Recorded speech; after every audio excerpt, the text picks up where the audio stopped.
নবী সাল্লাল্লাহু আলাইহি ওয়াসাল্লাম বলেছেন, আমার উম্মতের যে ব্যক্তি, যে কোনো ব্যক্তি, নারী পুরুষ, সাদা কালো, বাঙালি, পাকিস্তানি, আফগান, সিরিয়ান, যেখানকার মানুষ হোক না কেন, যে কোনো ব্যক্তি, সে যদি শিরিক না করে মারা যায়, আল্লাহর সাথে শিরিক করে নাই, এই অবস্থায় মারা গেছে, নবী সাল্লাল্লাহু আলাইহি ওয়াসাল্লামের সুপারিশ তার উপর ওয়াজিব হবে ইনশাআল্লাহ।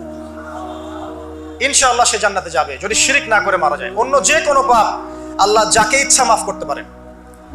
নবী সাল্লাল্লাহু আলাইহি ওয়াসাল্লাম বলেছেন, নবী সাল্লাল্লাহু আলাইহি ওয়াসাল্লামের প্রতি দরুদ পাঠ করা হলে এই দরুদগুলো সংগ্রহ করার জন্য এক শ্রেণীর ফেরেশতা আছেন, স্পেশাল ফেরেশতা, মালায়েকা।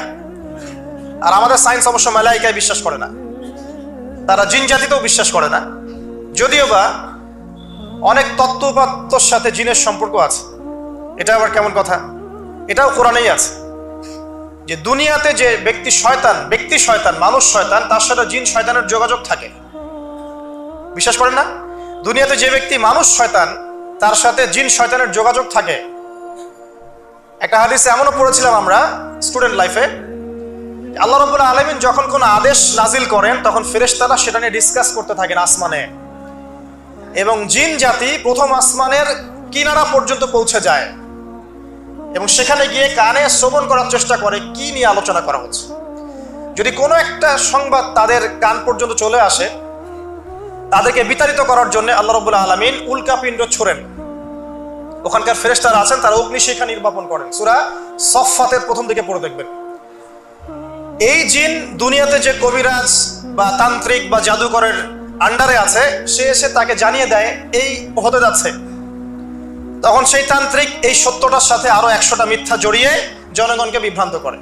তখন তার কথা ফলে যায়, মানুষ মনে করে যে তান্ত্রিক অনেক বড় কিছু হয়ে গেছে। তো এগুলো সবই ফিতনা।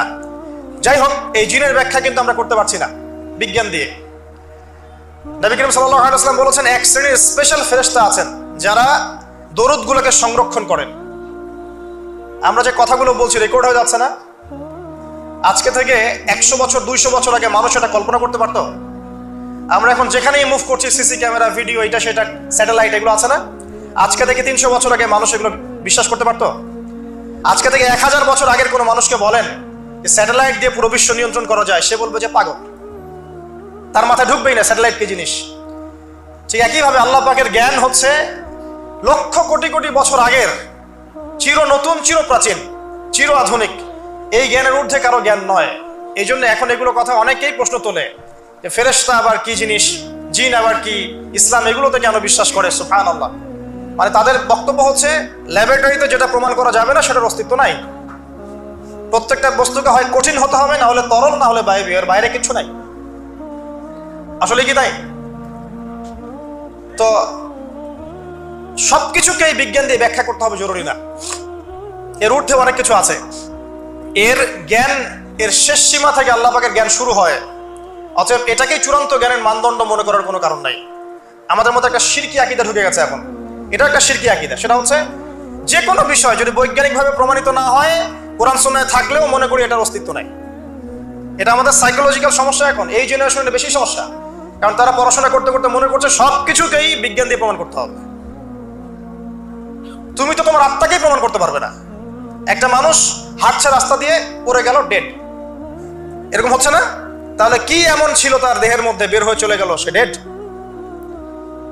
বলবে হৃদযন্ত্রের ক্রিয়া বন্ধ হয়ে মারা গেছে। তা ক্রিয়াটা বন্ধ হলো কিভাবে? কে হুকুম করলো? কার আদেশে বন্ধ হলো? কে নিয়ে গেল রুহুর আত্মাটা? তো এগুলো তো ব্যাখ্যা করতে পারবে না। সো এই কনসেপ্ট থেকে বের হয়ে আসতে হবে যে প্রত্যেকটা বিষয় বিজ্ঞান দিয়ে প্রমাণ হলে পরেই বিশ্বাস করবো, না হলে করবো না। এটা ঠিক নয়। কোরআন এবং সুন্নাহ যা আছে এটা চূড়ান্ত। এর বাইরে যা আছে এটা যদি কোরআন সুন্নাহর সাথে মিলে যায় আমরা গ্রহণ করবো, কোনো সমস্যা নেই। কিন্তু না মিললে আমরা কোশ্চিন কেন সেটা মানতে রাজি নই। আসুন, নবী করিম সাল্লাল্লাহু আলাইহি ওয়াসাল্লাম বলেছেন এক শ্রেণীর স্পেশাল ফেরেশতা আছেন, মালায়েকা, নূরের তৈরি, আলোর তৈরি, আলো দিয়ে তৈরি, নূর দিয়ে তৈরি, যারা নিঃসন্দেহে আলোর বেগের চেয়ে বেশি বেগে ভ্রমণ করতে পারেন, নিঃসন্দেহে।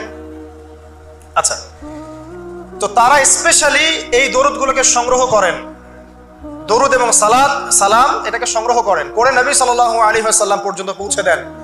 এরপর আল্লাহ রাব্বুল আলামিন, আল্লাহ সুবহানাহু ওয়া তাআলার ইচ্ছায় নবী করিম সাল্লাল্লাহু আলাইহি ওয়াসাল্লাম এর জবাব দিয়ে থাকেন। একটু চিন্তা করেন যে আপনি মনে করেন আল্লাহ রাসূল সাল্লাল্লাহু আলাইহি ওয়াসাল্লামের দরজায় দাঁড়িয়ে আছেন, কথার কথা, কথার কথা মনে করেন যে তিনি জীবিত আছেন, কথার কথা আপনি তার বাড়ি চেনেন, তার বাসায় গেলেন, গিয়ে নক করলেন, গিয়ে নক করে বললেন আসসালামু আলাইকুম।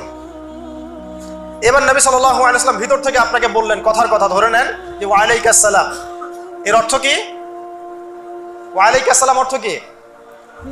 আপনার উপরেও শান্তি বর্ষিত হোক। আচ্ছা, আবার মনে করেন আপনি বাসার ভিতরে আছেন, আপনার বাসায় নবীজি এসেছেন সাল্লাল্লাহু আলাইহি ওয়াসাল্লাম, কথার কথা। এবার তিনি আপনার দরজায় নক করছেন, নক করে বলছেন আসসালামু আলাইক, তোমার উপর শান্তি বর্ষিত হোক। তো নবী সাল্লাল্লাহু আলাইহি ওয়াসাল্লামের এই যে দোয়া, তোমার উপরে শান্তি বর্ষিত হোক, এটা যে যত বেশি পাবে তার জীবনটা তত সুন্দর হবে না? অতএব যে ব্যক্তি যত বেশি দরুদ পাঠ করবে, যত বেশি সালাত প্রদান করবে নবী সাল্লাল্লাহু আলাইহি ওয়াসাল্লামকে, ইনশাআল্লাহ তাআলা সে সচ্ছল হবে, টেনশন ফ্রি থাকবে, সুখে শান্তিতে পৃথিবীতে বসবাস করবে ইনশাআল্লাহ। আর সুখ বলতে আমি শুধুমাত্র চাকচিক্য বোঝাচ্ছি না, বাড়ি গাড়ি স্ট্যাটাস বোঝাচ্ছি না। সুখী হওয়ার জন্য টাকা যথেষ্ট না।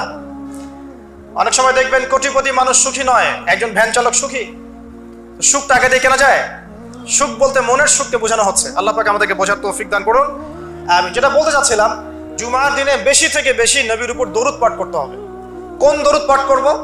একটা সংক্ষিপ্ত দরুদ আছে, পড়তে পারি আল্লাহুম্মা সাল্লি ওয়া সাল্লিম আলা নবিয়িনা মুহাম্মদ, এটা পড়তে পারি। আরেকটা আছে আল্লাহুম্মা সাল্লি আলা মুহাম্মাদিন ওয়া সাল্লিম, এটা সংক্ষিপ্ত। আর যদি আপনার সামনে নবীর নাম উচ্চারণ করা হয় বলবেন সাল্লাল্লাহু আলাইহি ওয়াসাল্লাম। অথবা সবচেয়ে সেরা দরুদ হচ্ছে দরুদ ইব্রাহিম, আল্লাহুম্মা সাল্লি আলা মুহাম্মদ ওয়া আলা আলি মুহাম্মদ কামা সাল্লাইতা আলা ইব্রাহিম ওয়া আলা আলি ইব্রাহিম ইন্নাকা হামিদুম মাজিদ। আল্লাহুম্মা বারিক আলা মুহাম্মদ ওয়া আলা আলি মুহাম্মদ কামা বারাকতা আলা ইব্রাহিম ওয়া আলা আলি ইব্রাহিম ইন্নাকা হামিদুম মাজিদ। এটা প্রথম আমল জুমার দিনে করবেন। বেশি বেশি দরুদ শরীফ পড়তে হবে। জুমার দিনে বেশি বেশি দরুদ পড়তে হবে, কারণ নবী করিম সাল্লাল্লাহু আলাইহি ওয়াসাল্লাম বলেছেন, জুমার দিনে নবী সাল্লাল্লাহু আলাইহি ওয়াসাল্লামের উপরে যে দরুদ পড়া হয় এগুলো তার কাছে পেশ করা হয়, তার সামনে উপস্থাপন করা হয়। কেউ সালাম দিলে নবী করিম সাল্লাল্লাহু আলাইহি ওয়াসাল্লাম তার জবাব দিয়ে থাকেন। এখন এই জবাব কিভাবে দেন এটা সম্পূর্ণ আল্লাহ পাকের ব্যাপার। এটা নিয়ে আমাদের বৈজ্ঞানিক ব্যাখ্যার দরকার নাই। আমরা বিশ্বাস রাখবো নবী সাল্লাল্লাহু আলাইহি ওয়াসাল্লাম জবাব দিয়ে থাকেন সালামের। আমরা আত্মা কাকে বলে জানি না। আত্মার কি কোনো বৈজ্ঞানিক ব্যাখ্যা আছে? স্বপ্ন দেখি মাঝে মাঝে আমরা, স্বপ্ন সত্য হয়। অনেক সময় অনেকের স্বপ্ন সত্য হয়, কোরআন তার সাক্ষী। অনেক সময় অমুসলিমের স্বপ্ন সত্যি হতে পারে, কোরআন তার সাক্ষী। ইউসুফ আলাইহিস সালাম জেলখানায়, মনে আছে? দুজন ব্যক্তি স্বপ্ন দেখলেন, একজন শরাব পান করাচ্ছেন মনিবকে, আর একজনের মাথার মধ্যে রুটি, এখান থেকে পাখি রুটি খেয়ে চলে যাচ্ছে। এই দুজন ব্যক্তি কিন্তু অমুসলিম, মুসলিম নন। তারপরে ইউসুফ আলাইহিস সালাম বললেন, একজন নিষ্কৃতি পাবে এবং তার মালিককে সে শরাব পরিবেশন করবে, সে মুক্ত হয়ে যাবে সামনেই, অচিরেই। আরেকজন ব্যক্তি তোমাকে শুলদণ্ড দেওয়া হবে, তোমার মাথার মধ্যে যে মগজ আছে এটা পাখি এসে খেয়ে ফেলবে। কুদি আল আমর, এটা হয়ে গেছে, এটা আল্লাহর পক্ষ থেকে ফয়সালা। তাহলে এই স্বপ্ন মিথ্যা ছিল না সত্য? তো এই স্বপ্নের বৈজ্ঞানিক কি ব্যাখ্যা আছে? বিজ্ঞান কি এই পর্যন্ত যেতে পারবে? নাই। অতএব সবকিছুর বৈজ্ঞানিক ব্যাখ্যা বুঝতে হবে।